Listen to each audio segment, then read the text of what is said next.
What is faith? Well, simply put, faith is believing that Jesus Christ is Lord.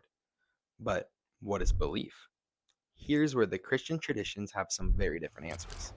For Protestants, faith is fundamentally trusting in Christ. You don't earn your salvation by performing enough good works. You trust in Jesus Christ, his death, and his resurrection as the basis of your justification before God. That's why Paul says in Ephesians 2:8, "For by grace you have been saved through faith." Catholicism also teaches that salvation is entirely dependent upon God's grace, received through faith. But faith isn't understood as merely intellectual belief. Faith is something that must become active through love and obedience. Catholics emphasize that God's grace transforms the believer and that this faith is lived out through the sacraments and a life of charity. And then there's Orthodoxy. Orthodox Christianity tends to emphasize faith as more than simply believing a set of facts about Jesus.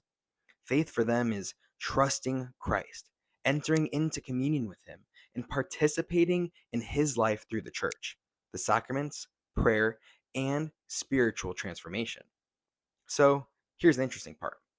All three traditions say Jesus Christ is Lord. Salvation is by God's grace, and faith is absolutely necessary.